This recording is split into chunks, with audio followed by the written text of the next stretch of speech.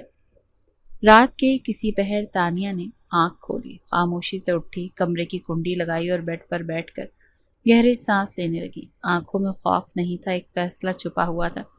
اگلی صبح وہ خاموشی سے اٹھی، نہ ناشتہ نہ بات چیت، کپڑے تبدیل کیے، ایک بیگ تیار کیا۔ سب ابھی سوئے ہوئے تھے۔ وہ چپ چاپ باہر نکلی، مین گیٹ کی طرف بڑھی۔ باہر پہنچتے ہی رکشہ لیا اور سیدھی اپنے مائکے پہنچی۔ دروازہ کھولتے ہی ناصر نے چونک کر اسے دیکھا۔ باجی آپ، کیا ہوا؟ امی کہاں ہیں؟ تانیہ کا لہجہ خالی تھا۔ امی تو بازار گئی ہیں، خالہ کے ساتھ۔ تانیہ نے اندر داخل ہوئی، بیگ صوفے پر پھینکا اور سیدھی اپنے کمرے میں چلی گئی۔ ناصر کچھ سمجھ نہ پایا۔ دوپہر تک ماں باپ گھر آ چکے تھے۔ ماں نے تانیہ کو دیکھ کر حیرت سے پوچھا، یہ کیا حرکت ہے بنا اطلاع؟ اگر دوبارہ مجھے اس گھر میں بھیجنے کی کوشش کی گئی تو میں اپنی جان لے لوں گی۔ تانیہ نے نظریں اٹھا کر سیدھا ماں کی آنکھوں میں دیکھتے ہوئے کہا۔ ابا کرسی سے اٹھ کھڑے ہوئے۔ یہ تم کیا بک رہی ہو؟ میں سچ بول رہی ہوں، آپ مزید اس رشتے کو نہیں نبھا سکتی۔ آپ لوگوں کی مرضی کا بوجھ آپ مزید نہیں اٹھا سکتی۔ ماں کے چہرے پر غصہ مگر ساتھ ہی بے بسی تھی۔ وہ پیچھے ہٹ گئی۔ ابا نے ناصر کو اشارہ کیا، فون اٹھا کر ابراہیم کو بلاؤ۔ شام ہوتے ہی ابراہیم آ گیا، دروازے پر کچھ دیر خاموش کھڑا رہا، پھر اندر داخل ہوا۔ سب کمرے میں موجود تھے اور تانیہ صوفے پر بیٹھی تھی۔ تم یہاں کیوں آئی ہو تانیہ؟ ابراہیم نے دھیمے لہجے میں پوچھا۔ کیونکہ وہاں میری سانس گھٹتی ہے، کیونکہ وہاں میرا کوئی حق نہیں، وہ بولی۔ اور یہاں کیا ہے؟ ابراہیم نے سوال کیا۔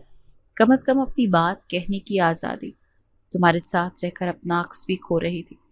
ابراہیم کچھ لمحے اسے دیکھتا رہا، پھر سنجیدگی سے کہا، میں تمہیں لینے آیا ہوں، اگر کچھ شکایتیں ہیں تو انہیں دور کر لیتے ہیں۔ نہیں، تانیہ نے صاف انکار کیا۔ اگر آپ لوگ مجھے زبردستی لے جانے کی کوشش کریں گے تو میں جان دے دوں گی۔ یہ جملہ سب کے لیے ایک دھچکا تھا۔ ماں کی آنکھوں میں آنسو، باپ کا چہرہ سپاٹ۔ ابراہیم نے سانس بھری اور خاموشی سے پلٹ گیا۔ دروازے سے نکلتے وقت اس نے ایک آخری بار تانیہ کو دیکھا، مگر وہ نظریں چرا چکی تھی۔ اب یہ رشتہ زخم بن چکا تھا، جس پر مرہم بھی اب تکلیف دے رہا تھا۔ تانیہ کا فیصلہ حتمی تھا، وہ مائکے آ چکی تھی اور اب کسی دباؤ میں واپس جانے کو تیار نہیں تھی۔ گھر کا ماحول سنجیدہ تھا، ماں کی خاموشی، باپ کی پریشانی اور ناصر کی الجھن، مگر تانیہ کے رویے میں کوئی نرمی نہیں آئی۔ دوپہر کو شاہزین نے کال کی۔ اب بہت ہو گیا تانیہ، کب تک یوں سہتی رہو گی؟ نکل آؤ اس جال سے، میں ہوں نا تمہارے ساتھ۔ نکلنے کا مطلب کیا ہے تمہارے نزدیک؟ تانیہ نے موبائل ایک ہاتھ میں پکڑتے ہوئے پوچھا۔ بھاگنا؟ ہاں، اور کیا؟ تمہیں جب رخصت کر دیا گیا تمہاری مرضی کے خلاف، تو اب تمہارے پاس بھی یہی حق ہے کہ تم خود فیصلہ کرو۔ میرے ساتھ چلو، ہم شہر چھوڑ دیتے ہیں۔ تانیہ تھوڑی دیر خاموش رہی، پھر کہا، میں کسی اور کے نکاح میں ہوں۔ یہ تعلق ختم کیے بغیر کسی اور سے کوئی اور رشتہ جوڑنا میرے اصولوں کے خلاف ہے۔ اصول؟ شاہزین ہنسا۔ تم اب بھی اصولوں کی بات کر رہی ہو؟ تمہارے ساتھ تو زبردستی ہو چکی، وہ رشتہ کیا رہ گیا ہے؟ رہ گیا ہے یا نہیں یہ فیصلہ میں نہیں کر سکتی۔ جب تک قانونی طور پر ختم نہیں ہوا تم یہ بات کیوں نہیں سمجھتے؟ تانیہ نے فون بند کر دیا۔ اگلے دن ماں نے بات چھیڑی۔ دیکھو تانیہ، ہم تمہارے ساتھ ہیں، مگر ایسے کب تک چلے گا؟ جب تک ابراہیم خود اس رشتے کو ختم نہ کرے۔ تانیہ نے جواب دیا۔ ابا نے گہری سانس لی۔ وہ تو آیا تھا تمہیں لینے، مگر تم نے خود ہی منع کر دیا، کیونکہ میں زبردستی واپس نہیں جانا چاہتی۔ اگر وہ سمجھتا ہے کہ یہ رشتہ اب نہیں چل سکتا تو وہ خود چھوڑ دے، عزت سے، طریقے سے۔ شام کو وہ پرانے کالج گروپ میں ایک میسج کرتی ہے، کسی کا کوئی وکیل جاننے والا ہے جو خلا کے بارے میں مشورہ دے سکے؟ فہد، اس کا کلاس فیلو، میسج کرتا ہے، کیا واقعی تم اتنی سنجیدہ ہو؟ ہاں، مجھے اپنی زندگی اپنے طریقے سے گزارنی ہے، وہ لکھتی ہے۔ فہد ایک نمبر شیئر کرتا ہے، یہ میرا کزن ہے، وکیل ہے، تم چاہو تو رابطہ کر سکتی ہو۔ تانیہ سوچ میں پڑ جاتی، خلا کا لفظ اس کے لیے نیا نہیں، مگر اب حقیقی صورت اختیار کر چکا تھا۔ اگلے دن وہ وکیل سے فون پر بات کرتی ہے، میری شادی کو 3 ہفتے ہوئے ہیں، میں اپنی مرضی سے اس رشتے میں نہیں آئی، کیا میں خلا کا دعویٰ کر سکتی ہوں؟ جی بالکل، اگر آپ کی مرضی شامل نہ ہو تو خلا کی گنجائش ہے، مگر کچھ شواہد اور وجوہات کی ضرورت ہوگی، وکیل نے سمجھایا۔ تانیہ نے موبائل بند کیا۔ خلا کی راہ اختیار کرنے کا مطلب ایک نیا دائرہ، ایک نیا امتحان، مگر ابراہیم جیسے شخص کے ساتھ زندگی کا تصور بھی اسے اب بوجھ لگتا تھا۔ رات کو کمرے میں بیٹھی وہ اپنی ڈائری کھولتی اور چند سطور لکھتی ہے۔ نیچے ناصر آیا، باجی، ابا نے کہا ہے کل ابراہیم دوبارہ آ رہا ہے بات کرنے۔ تانیہ نے سر ہلایا، اس بار صرف سننے آ رہا ہوں تو ٹھیک ہے، ورنہ جواب وہی ہوگا۔ ناصر نے کچھ کہنا چاہا، پھر رک گیا۔ اگلی صبح تانیہ چھت پر دھوپ میں بیٹھی تھی، وہ اس رشتے سے نکلنا چاہتی تھی، مگر اپنی عزت کے ساتھ، اور سب سے بڑھ کر اب شاہزین کا چہرہ اسے بیزاری دیتا تھا۔ وہ اب کسی کے ساتھ بھاگنے کا نہیں، اپنے فیصلے کے ساتھ مضبوطی سے کھڑے ہونے کا ارادہ رکھتی تھی۔ صبح سویرے تانیہ حسب معمول موبائل لے کر بیٹھی، فیس بک چیک کر رہی تھی کہ ایک انجان آئی ڈی سے میسج آیا، شاہزین تمہیں تباہ کر دے گا، ہوش سے کام لو، وہ لڑکیوں کو ورغلا کر بیچتا ہے۔ پھر ایک اور میسج آیا، تمہارے بعد وہ ایک اور لڑکی کو ٹریپ کر رہا ہے، ہوش میں آ جاؤ، وہ تمہارا خیر خواہ نہیں، صرف استعمال کرنا جانتا ہے۔ تانیہ کی پیشانی پر بل پڑ گئے۔ اس نے آئی ڈی چیک کی، مگر کچھ خاص معلوم نہ ہو سکا۔ فوراً ذہن میں ایک ہی نام آیا، رابعہ، وہی پرانی کلاس فیلو جس سے اس کا مقابلہ رہا تھا اور جو شاہزین سے دوستی کی دعوے کرتے تھے۔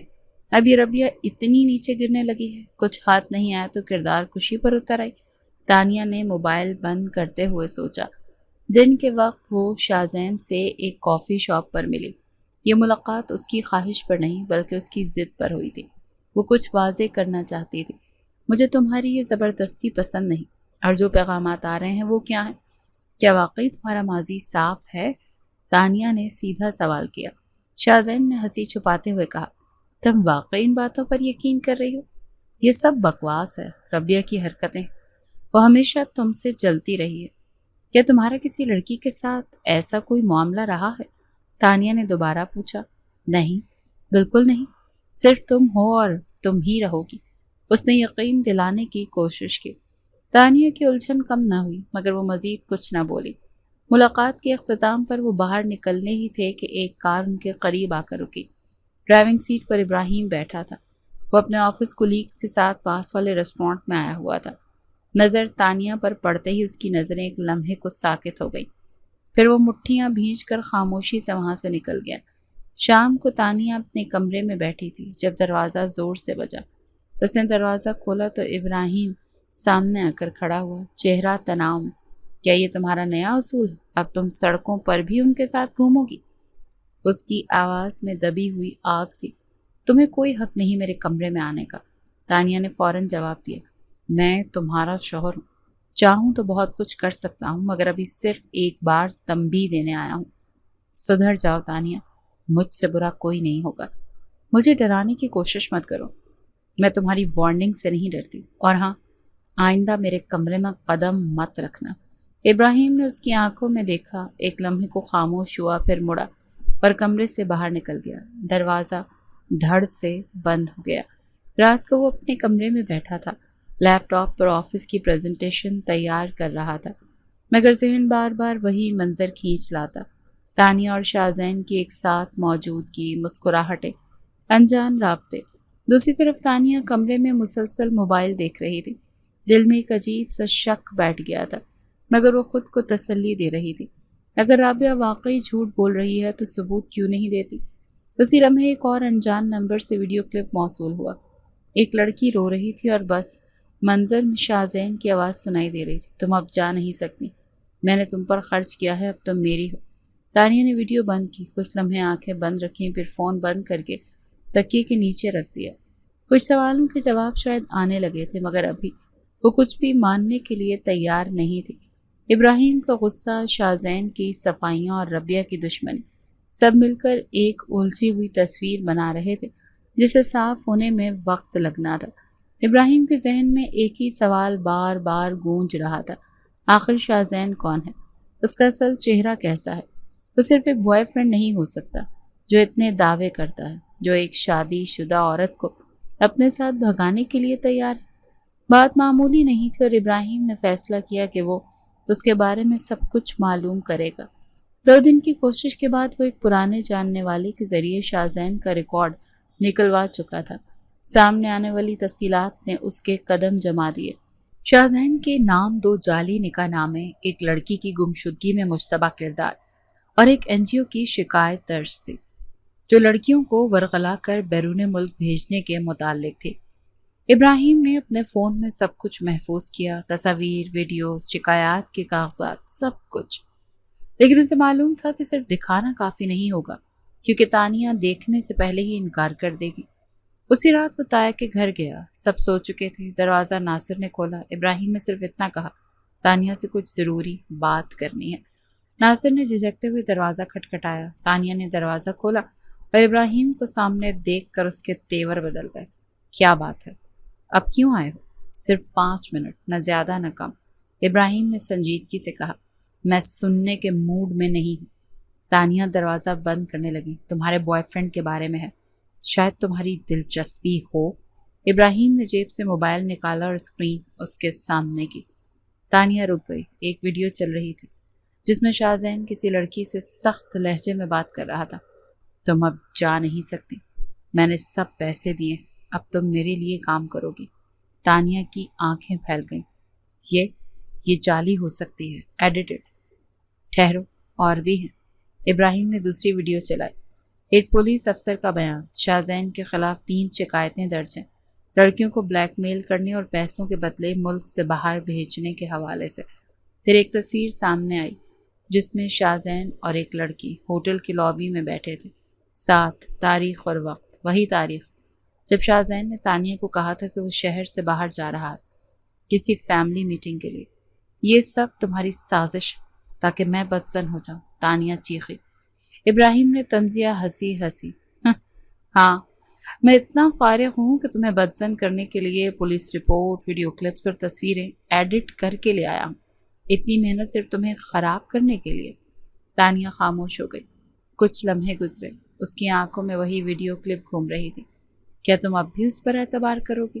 ابراہیم نے آہستہ سے پوچھا۔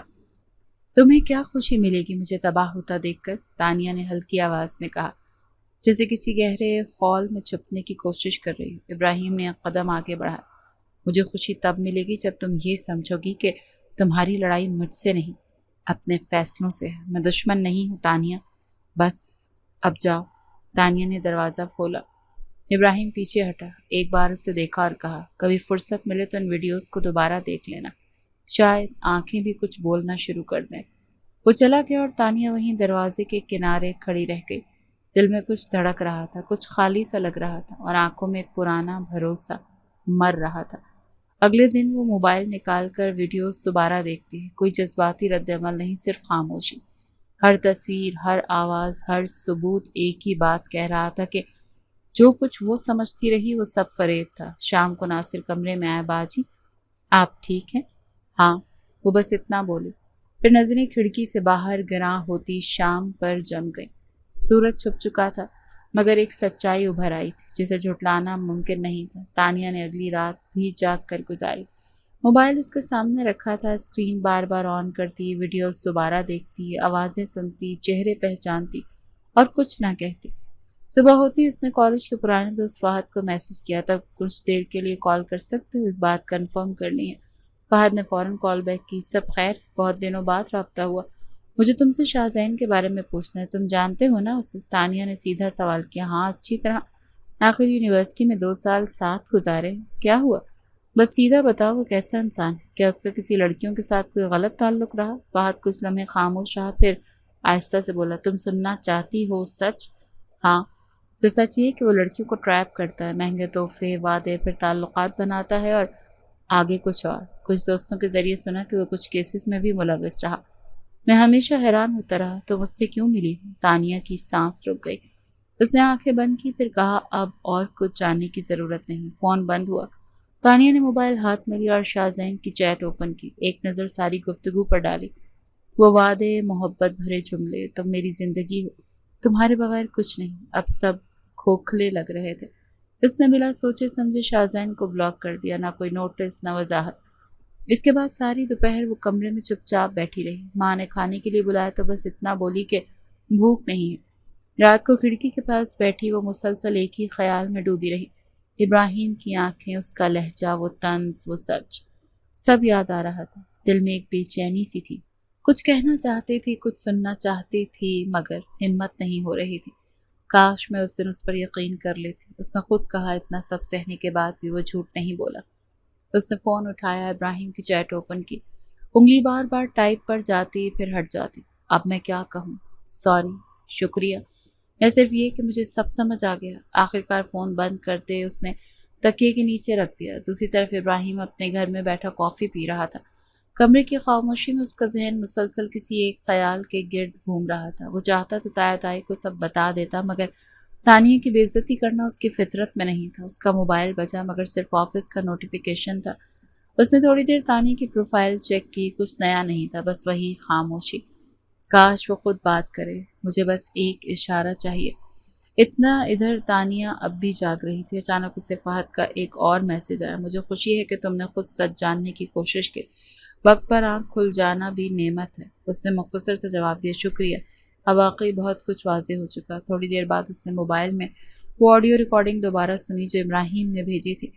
پولیس افسر کی آواز، متاثرہ لڑکی کا بیان اور آخر میں ابراہیم کا جملہ، اگر تم اب بھی اس پر یقین کرو گی تو شاید تمہیں تکلیف کی عادت ہو چکی ہے۔ یہ جملہ دل کے اندر کہیں اتر گیا تھا۔ اب وہ جان چکی تھی کہ اصل تکلیف کیا تھی۔ کسی سچے کو جھوٹا سمجھنا۔ دل میں شرمندگی تو تھی، مگر اسے اب لگتا تھا کہ ابراہیم کو وہ کیا منہ دکھائے گی۔ وہی ابراہیم جو ہر بار اسے بچانے آیا اور جسے اس نے بار بار رد کیا۔ اس رات بھی نیند نہیں آئی اور صبح پہلی بار اس نے کھڑکی کھولی، روشنی اندر آنے دی اور سوچا کہ شاید اب وقت ہے کچھ درست کرنے کا، خود سے اور اس سے۔ اتوار کی شام تھی۔ ناصر کچن میں پانی لینے گیا تو دروازے پر مسلسل بیل بجنے لگی۔ کچھ بے چینی سی تھی۔ تانیہ کمرے سے نکلی تو ماں اور ابا بھی ابھی تک باہر سے نہیں آئے تھے۔ وہ دوپہر کو خاندانی دعوت میں شرکت کے لیے روانہ ہوئے اور شام تک گھر لوٹنے والے تھے۔ ناصر نے دروازہ کھولا تو دو پولیس والے اندر آئے۔ ایک نے کہا کیا یہ مسز سلیم کا گھر ہے؟ تانیہ نے بے چین ہو کر ہاں میں سر ہلایا تھا۔ افسوس سے کہنا پڑ رہا ہے آپ کے والدین کا ایکسیڈنٹ ہوا ہے، موقع پر ہی انتقال ہو چکا ہے۔ الفاظ تیز دھچکے کی طرح ٹکرائے۔ تانیہ زمین پر بیٹھ گئی۔ ناصر دیوار کے ساتھ لگ کر ساکت رہ گیا۔ گھر چند ہی لمحوں میں ماتم کدہ بن چکا تھا۔ محلے والے، رشتہ دار، جاننے والے سب جمع تھے۔ ابراہیم اور اس کے والدین فوراً پہنچے۔ چند گھنٹوں میں سب کچھ بدل چکا تھا۔ وہ جو 2 دن پہلے اپنے فیصلے اور خود مختاری کی بات کر رہی تھی، اب یتیمی کے خالی پن میں ڈوبی ہوئی تھی۔ ابراہیم ساری رات ناصر کے ساتھ بیٹھا رہا، معاملات سنبھالتا رہا۔ چچا کا حال دیکھ کر چچی کے بھی آنسو نہیں رکے۔ اگلے دن میت کا انتظام، جنازہ، تدفین، سب میں ابراہیم ہی پیش رہا۔ تانیہ ہر منظر میں بس خاموش کھڑی تھی، جیسے صدمے کی تہ میں جا چکی ہو۔ 40ویں تک تانیہ کا گھر ہی مرکزی جگہ بن گیا۔ ابراہیم نے خود کو مکمل طور پر اس خاندان کی ذمہ داری سمجھ لیا۔ تانیہ کسی سے بات نہیں کرتی تھی، مگر ابراہیم جب کمرے میں آتا تو ایک نظر اٹھا کر اسے ضرور دیکھتی تھی۔ 40ویں کے اگلے دن چچی نے بات چھیڑی، بیٹا اب تم واپس چلو، اس گھر میں اکیلے کیسے رہو گی؟ ابراہیم بھی بولا، میں لینے آیا ہوں، سب تیار ہے، تمہارا کمرہ سب کچھ ویسا ہی ہے۔ تانیہ کچھ کہے بغیر سر ہلا کر اپنے کمرے میں چلی گئی۔ پرانے کمرے میں داخل ہوئی تو ابراہیم کا موبائل چارجنگ پر لگا تھا۔ اس نے بے اختیاری میں فون اٹھایا، ان لاکڈ کیا۔ نوٹیفیکیشنز آنے لگے۔ ایک نام ابھرا، رمشا، ابراہیم کے آفس کولیگ۔ چند چیٹس اوپن ہوئی۔ ایک میسج، میری خواہش تھی تم سے شادی ہو، مگر نکاح ہو چکا تھا تانیہ سے، بڑوں کا فیصلہ تھا۔ ایک اور، اگر رخصتی نہ ہوئی ہوتی تو شاید ہم ساتھ ہوتے، مگر اب میں مجبور ہوں۔ تانیہ کا دل بیٹھ گیا۔ جملے بار بار ذہن میں گونجنے لگے۔ کیا یہ وہی ابراہیم ہے جو ہر موقع پر اس کے لیے کھڑا رہا، یا وہ صرف بڑوں کی فرمائش نبھا رہا تھا؟ ابراہیم دروازے پر آیا، تیاری مکمل ہے، گاڑی نیچے کھڑی ہے۔ تانیہ نے دروازہ تھوڑا سا کھولا، میں نہیں جا رہی۔ کیوں؟ تم نے تو کل کہا تھا چلو گی۔ اب نہیں جا سکتی۔ کیا مسئلہ؟ مسئلہ نہیں، فیصلہ ہے۔ ابراہیم کچھ لمحے خاموش رہا، پھر آہستگی سے پوچھا، کیا کوئی بات ہو گئی؟ تم جانتے ہو کیا بات ہوئی؟ ابراہیم نے گہری سانس لی۔ رمشا والی چیٹس پڑھ لیں؟ تانیہ کا چہرہ خالی تھا۔ وہ پرانی باتیں ہیں، رخصتی سے پہلے کی۔ میں نے صرف ایک سچ لکھا تھا کہ نکاح تم سے ہوا۔ میری پسند کچھ اور تھی، مگر وقت کے ساتھ بہت کچھ بدل گیا۔ تو میں ایک مجبوری تھی؟ نہیں، اب تم ایک حقیقت ہو جسے میں چاہتا ہوں اپنی مرضی سے۔ مجھے یہ سب سننے کا اب دل نہیں کرتا۔ ابراہیم نے قدم پیچھے ہٹا لیے۔ ٹھیک ہے، اگر تم یہ فیصلہ لے چکی ہو تو میں احترام کروں گا۔ ابراہیم خاموشی سے چلا گیا۔ دروازے کے بند ہونے کی آواز کے ساتھ تانیہ زمین پر بیٹھ گئی۔ ناصر کمرے میں داخل ہوا۔ باجی، واقعی نہیں جانا؟ ابھی نہیں، مگر بھائی جان سب کچھ چھوڑ کر آئے تھے آپ کے لیے، پتہ ہے؟ تانیہ نے آنکھیں بند کر لی۔ وہ جانتی تھی ابراہیم نے کچھ نہیں چھپایا، جو کہا سچ ہے، لیکن جو سچ سامنے آیا تھا وہ دل برداشت کر گیا تھا۔ وہ شخص جسے وہ دیر سے سمجھنے لگی تھی، جسے اب دل ماننے لگے تھے، وہ شاید ابتدا میں اس کے لیے وہ سب کچھ نہیں تھا جو وہ بننا چاہتا تھا، مگر شاید اب وہی سب کچھ بن چکا تھا جس کی کمی تانیہ کو ہر پل محسوس ہو رہی تھی۔ پھر بھی وہ خاموش رہی، جیسے زخم کو خود ہی بھرنے دینا چاہتی ہو۔ تانیہ کی ماں کی چھوٹی بہن رخسانہ خالہ کراچی سے آئیں۔ چچا نے ان سے کہا کہ کچھ دن تانیہ کے پاس رہیں گے تاکہ وہ تنہا محسوس نہ کرے۔ خالہ سادہ دل اور باتونی تھی اور تانیہ سے بے پناہ محبت بھی کرتی تھی۔ ان کے آنے سے گھر میں کچھ چہل پہل تو ہوئی، مگر تانیہ کے رویے میں کوئی خاص تبدیلی نہ آئی۔ وہ اب بھی خاموش، گمسم اور اپنے اندر بند تھی۔ تانیہ نے دوبارہ کبھی شاہزین سے رابطہ کرنے کی کوشش نہیں کی، نہ ہی شاہزین نے تانیہ کو کبھی کال کی۔ تانیہ کو لگا کہ شاید وہ شرمندہ ہوگا، جبکہ حقیقت یہ تھی کہ ابراہیم اسے بہت پہلے ہی لڑکیوں کو اغوا کرنے اور بیچنے کے جرم میں حوالات کے حوالے کر چکا تھا، اور اس سارے معاملے سے تانیہ بالکل بے خبر تھی۔ خالہ نے ایک دن سپہر کو اس سے کہا کہ بیٹا تم ابراہیم کو واپس کیوں نہیں لے جاتی؟ ہر تیسرے دن آ رہا ہے، سب کچھ لا رہا ہے، تمہاری اور ناصر کی ہر ضرورت کا خیال رکھ رہا ہے۔ ایسا کون کرتا ہے؟ وہ یہ سب اپنے فرض کے تحت کر رہا ہے، محبت کے تحت نہیں، تانیہ نے جواب دیا۔ تو اگر فرض میں اتنا خلوص ہے تو محبت میں کیا کمی ہوگی؟ خالہ نے نرمی سے کہا۔ تانیہ نے خالہ کی بات کا کوئی جواب نہیں دیا۔ ادھر ابراہیم اپنی جگہ پریشان تھا۔ ہر بار جب وہ ضروری اشیاء لے کر آتا، تانیہ دروازے پر آ کر لے لیتی، مگر آنکھ اٹھا کر بھی نہ دیکھتی۔ ایک دن وہ دوپہر کو آیا، ہاتھ میں دواؤں کا بیگ تھا۔ یہ ناصر کے لیے کیلشیم کی گولیاں ہیں، ڈاکٹر نے دی ہیں۔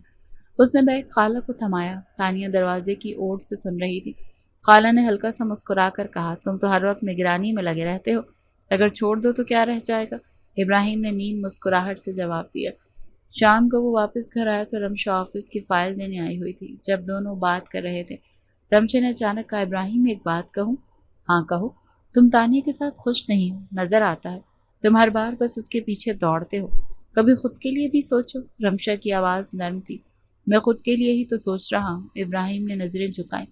رمشا نے موقع دیکھا، اگر میں کہوں کہ میں اب بھی تمہیں پسند کرتی ہوں اور چاہتی ہوں کہ تم یہ سب چھوڑ کر میرے ساتھ نئی زندگی شروع کر دو۔ ابراہیم نے چند لمحے کچھ نہیں کہا، پھر بولا، تمہاری خواہش قابل احترام ہے، مگر میرے دل میں جگہ کسی اور کی ہے۔ وہ جگہ تم نہیں لے سکتی، تو وہ جگہ جو تمہیں صرف اذیت دے رہی ہے وہ کیوں باقی رکھنی؟ رمشا کا لہجہ تلخ ہوا، کیونکہ وہ اذیت بھی اپنی لگتی ہے، ابراہیم نے مسکرا کر کہا۔ رمشا خاموش ہو گئی۔ وہ جان گئی کہ اس بار بھی وہ ہار چکی ہے۔ ادھر تانیہ خالہ کے ساتھ بیٹھ کر چائے پی رہی تھی۔ خالہ نے پھر سے بات چھیڑی، تم نے کبھی اس کی آنکھوں میں جھانک کر دیکھا ہے؟ تمہیں نظر آئے گا کہ وہ کیوں روز آتا ہے۔ پہلے بھی میں دھوکہ کھا چکی ہوں، اب ہر جذبہ دکھاوا لگتا ہے۔ تو پھر تم کیا چاہتی ہے، وہ چھوڑ دے تمہیں؟ خالہ نے پوچھا۔ تانیہ نے سرد آہ بھری، شاید ہاں، تاکہ کم از کم یہ شک ختم ہو کہ وہ میری ذمہ داری میں بندھا ہوا ہے، اور اگر وہ تمہیں چھوڑ دے تو تم مطمئن ہو جاؤ گی؟ تانیہ چپ رہی۔ خالہ نے کہا، محبت ایک فکرہ نہیں، عمل ہے۔ جو تمہارے دروازے پر روز آ کر دوائیں رکھتا ہے وہ صرف شوہر نہیں، عاشق بھی ہو سکتا ہے۔ مگر اگر وہ رمشا سے واقعی کچھ چاہتا تھا تو اس نے میرے ساتھ کیوں نکاح نبھایا؟ تانیہ کی آواز تھکی ہوئی تھی۔ خالہ نے نرمی سے کہا، انسان وقت کے ساتھ سیکھتا ہے، شاید وہ شروع میں الجھا ہوا تھا، مگر اب وہ واضح ہے، اور تم اب بھی ادھوری ہو۔ اس رات تانیہ نے ابراہیم کے دیے ہوئے بیگ سے ایک دوا نکالی، ہاتھ میں پکڑ کر کچھ دیر سوچتی رہی، پھر موبائل اٹھا کر اس کی چیٹ اوپن کی، کئی دفعہ کچھ ٹائپ کیا، پھر ڈیلیٹ کر دیا۔ آخر کار اس نے صرف اتنا لکھا، پیسے رکھ لیا کریں یا میں خود لے لیا کروں گی۔ ابراہیم نے جواب دیا، میں تمہیں سامان دینے نہیں آتا، یہ تو صرف ایک بہانہ ہوتا ہے۔ تانیہ نے موبائل بند کر دیا۔ اس کے اندر ایک جنگ چل رہی تھی، محبت اور ذمہ داری میں فرق تلاش کرنا آسان نہیں تھا۔ مگر شاید اب وقت آ گیا تھا کہ وہ خود کو کسی ایک طرف جھکا دے، مگر وہ ابھی بھی وہی سوال لیے خاموش تھا۔ رات کافی ہو چکی تھی، خالہ اپنے کمرے میں جا چکی تھی اور ناصر نیچے والے کمرے میں سو رہا تھا۔ تانیہ کچن میں کچھ پانی لینے آئی تو ابراہیم بھی سامنے آ گیا۔ اس کے ہاتھ میں ایک بیگ تھا جو وہ میز پر رکھ رہا تھا۔ تم پھر لے آئے کچھ؟ میں نے کہا تھا اب ضرورت نہیں۔ تانیہ نے دروازے سے پلٹنے کی کوشش کی تو ابراہیم نے نرمی سے کہا، یہ تمہاری ضرورت کا سامان نہیں، میرا حق ہے جو ادا کرنا چاہتا ہوں۔ تانیہ رکی، پھر پیچھے مڑ کر آہستہ سے بولی، حق؟ صرف اس لیے آتے ہو؟ ابراہیم اس کے قریب آیا، کبھی تم نے سوچا ہے کہ میں صرف فرض کے تحت نہیں آتا، شاید دل کے تحت؟ پھر رمشا کیوں تھی؟ اگر میں ہی دل کی بات تھی تو وہ چیٹس کیوں تھی؟ ابراہیم نے اس کی طرف قدم بڑھایا، وہ سب گزر چکا ہے، جو باقی ہے وہ تم ہو، اور تمہارا یہ سوال جو میرے ہر عمل میں سوالیہ نشان لگا دیتا ہے۔ وہ مزید قریب آئے تو تانیہ پیچھے ہٹی، رکو، مجھے اب کچھ سننا یا محسوس کرنا نہیں۔ ابراہیم نے اس کا ہاتھ تھاما، تو سننے کا نہیں، دیکھنے کا وقت ہے۔ اگر آج بھی تم خود کو صرف رحم کی مستحق سمجھتی ہو تو میں پیچھے ہٹ جاتا ہوں۔ تانیہ نے جھٹکے سے ہاتھ چھڑایا، مگر چہرے پر الجھن واضح تھی۔ مجھے اب بھی وہی لگتا ہے کہ تم صرف ذمہ داری نبھا رہے ہو۔ ابراہیم کا چہرہ سنجیدہ ہوا، تو ٹھیک ہے، آج کے بعد میں واپس نہیں آؤں گا، تمہاری خوشی شاید میری نہ ہونے میں ہے۔ وہ پلٹا اور دروازہ کھول کر چلا گیا۔ تانیہ وہیں ساکت کھڑی رہ گئی، جیسے کسی اندرونی دھماکے نے آواز چھین لی ہو۔ اگلے دن وہ خاموش رہی، ناشتہ بھی نہیں کیا۔ خالہ نے دوپہر کو اس کا ماتھا چھوا تو حیران رہ گئی، تمہیں تو بخار ہے، بہت تیز بخار۔ ناصر کو فوراً دوڑایا گیا، ڈاکٹر آیا، معائنہ کیا، ٹائیفائڈ ہے، فوری اسپتال لے جانا ہوگا۔ خالہ نے ناصر سے کہا، ابراہیم کو فون کرو، صرف وہی سنبھال سکتا ہے۔ ناصر نے ہچکچاتے ہوئے کال کی تو دوسری طرف سے چند لمحے خاموشی رہی، پھر صرف ایک جملہ آیا، میں آ رہا ہوں۔ چند گھنٹوں میں تانیہ کو قریبی اسپتال داخل کر دیا گیا۔ بخار اتنا شدید تھا کہ وہ مکمل بے ہوش ہو چکی تھی۔ ابراہیم ایمرجنسی وارڈ کے باہر خالہ کے ساتھ موجود تھا، مگر اندر صرف ایک ہی فکر تھی کہ کاش ایک بار اور وہ آنکھیں کھولے۔ 2 دن مسلسل وہ اسپتال میں رہا، نہ دفتر گیا، نہ کسی اور سے رابطہ کیا۔ ہر دوا، ہر رپورٹ، ہر ڈاکٹر سے خود ملا۔ راتوں کو وہ کرسی پر بیٹھ کر جاگتا رہا۔ ناصر نے ایک دن آ کر کہا، بھائی جان آپ آرام کریں، میں بیٹھ جاتا ہوں۔ ابراہیم نے آہستہ سے کہا، وہ جب جاگے گی تو میں سامنے ہونا چاہتا ہوں۔ تیسرے دن تانیہ کو ہوش آیا، آنکھیں کھول کر دیکھا تو دھندلے منظر میں ابراہیم کا چہرہ نمایاں تھا۔ وہ ایک لمحے کو ساکت ہو گئی۔ تم یہاں کیوں ہو؟ وہ مدھم آواز میں بولی۔ کیونکہ تم یہاں ہو۔ ابراہیم نے پانی کا گلاس تھمایا۔ میں ٹھیک ہو گئی ہوں، اب جا سکتے ہو۔ تانیہ نے رخ موڑ لیا۔ جب تم خود چلنے لگو گی تب جاؤں گا۔ ابراہیم کی آواز پرسکون تھی۔ اگلے دن ڈاکٹر نے ڈسچارج کا کہا۔ ابراہیم نے خود کاغذات مکمل کی اور تانیہ کو لے کر گھر آیا۔ وہ نڈھال تھی مگر ہر چیز خود سنبھالنے کی کوشش کر رہی تھی۔ رات کو خالہ نے کہا، ابراہیم تم آج یہیں رک جاؤ، دوائیاں وقت پر دینی ہیں۔ ابراہیم نے ایک نظر تانیہ پر ڈالی جو کچھ بولی نہیں، بس کمرے میں جا کر لیٹ گئی۔ وہ صوفے پر بیٹھا رہا، ہر گھنٹے بعد جا کر اس کی طبیعت دیکھتا رہا۔ ایک وقت ایسا بھی آیا جب تانیہ نے نیم خواب میں پکارا، پانی۔ ابراہیم فوراً پانی لے کر پہنچا، گلاس اس کے لبوں سے لگایا۔ وہ کچھ نہ بولی، بس خاموشی سے پی کر دوبارہ سو گئی۔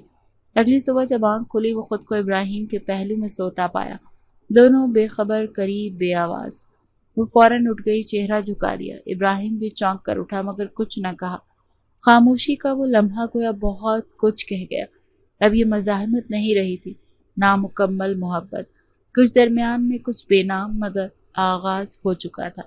بارش شدت سے برس رہی تھی۔ تانیہ کو چھت پر سوکھے کپڑے یاد آنے پر جھٹ سے چپل پہنی اور سیڑھیاں چڑھنے لگی۔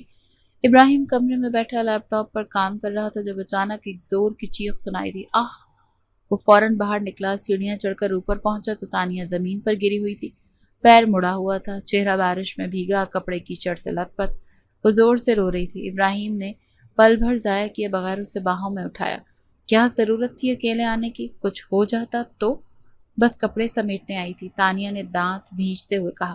اب بالکل بھی ایسی حرکت نہیں کرنی، میں سنبھال لوں گا۔ وہ اسے نیچے لا کر بیڈ پر لٹا چکا تھا، پاؤں کا معائنہ کیا تو سوچ چکا تھا۔ فوراً پین کلر دی، پٹی کی اور گرم پانی کی بوتل رکھی۔ تانیہ تکلیف سے کرا رہی تھی اور ابراہیم ہر بار اس کے چہرے کی طرف دیکھتا، جیسے ہر درد اسے خود محسوس ہو رہا ہو۔ تم ہمیشہ ضدی کیوں رہتی ہو؟ وہ بولا۔ اور تم ہمیشہ اتنے اچھے کیوں بن جاتے ہو؟ تانیہ نے آنکھیں بند کر کے کہا۔ رات کو نیند کی دوا دینے کے بعد وہ کمرے میں رک گیا۔ تانیہ سوتے سوتے کئی بار کروٹ بدلتی، کبھی آہیں بھرتی، کبھی کچھ بڑبڑاتی۔ رات کے پچھلے پہر وہ اچانک چیخ پڑی، امی، ابا۔ ابراہیم فوراً جاگا، بیڈ کے کنارے بیٹھ کر اس کا ہاتھ تھاما۔ سب ٹھیک ہے تانیہ، میں ہوں تمہارے پاس۔ وہ آنکھیں کھول کر کانپتی ہوئی آواز میں بولی، میں نے خواب میں دیکھا آپ چلے گئے ہو، سب چلے گئے ہیں۔ ابراہیم نے اس کا سر اپنی چھاتی سے لگایا۔ کچھ نہیں ہوا، تم محفوظ ہو میری باہوں میں۔ لمحے گزر گئے اور تانیہ خاموشی سے اس کے سینے سے لگی رہی۔ ابراہیم نے آہستہ سے اس کے ماتھے پر بوسہ دیا۔ وہ نہ ہٹی نہ بولی۔ یہ لمحہ ایک فیصلہ تھا جو لفظوں سے نہیں خاموشی سے طے ہو رہا تھا۔ صبح دھوپ نکلی تو ابراہیم نے ناشتہ خود بنایا۔ ناصر کچن میں داخل ہوا تو حیرت سے بولا، واہ، آج بھائی جان نے خود سب کچھ بنا لیا۔ آج کا دن خاص ہے، ابراہیم نے کہا۔ ناصر کچھ کہنے ہی والا تھا کہ تانیہ کمرے سے نکلی، چہرہ تھکا مگر پرسکون۔ ابراہیم نے ناشتہ اس کے سامنے رکھا، پہلے ناشتہ پھر بات۔ سب کچھ کھانے کے بعد ابراہیم نے صاف صاف کہا، میں تمہیں آج لے جانا چاہتا ہوں، اب مزید وقت نہیں دینا چاہتا، نہ خود کو نہ تمہیں۔ تانیہ خاموش رہی، صرف نظریں نیچے جھکا لیں۔ ناصر سمجھ کر اٹھ گیا، انہیں تنہا چھوڑ دیا۔ ابراہیم نے کرسی سے اٹھ کر کہا، اگر تمہیں اب بھی لگتا ہے میری موجودگی ایک بوجھ ہے تو میں پیچھے ہٹ جاؤں گا۔ تانیہ کی آنکھوں میں نمی اترنے لگی۔ میں نے تمہیں غلط سمجھا، تمہارا حق تھا، میں نے وضاحت نہیں دی۔ ابراہیم آہستہ سے بولا، میں نے تمہارے ہر عمل میں شک ڈھونڈا جبکہ تم ہر بار میرے لیے کھڑے رہے۔ شاید تمہاری تکلیف نے تمہیں دیکھنے نہیں دیا اور تمہاری خاموشی نے مجھے سننے نہیں دیا۔ تانیہ نے پہلی بار نگاہ اٹھا کر کہا۔ ابراہیم نے اس کے قریب آ کر اس کے ہاتھ تھامے۔ آج میں کچھ واضح کرنا چاہتا ہوں۔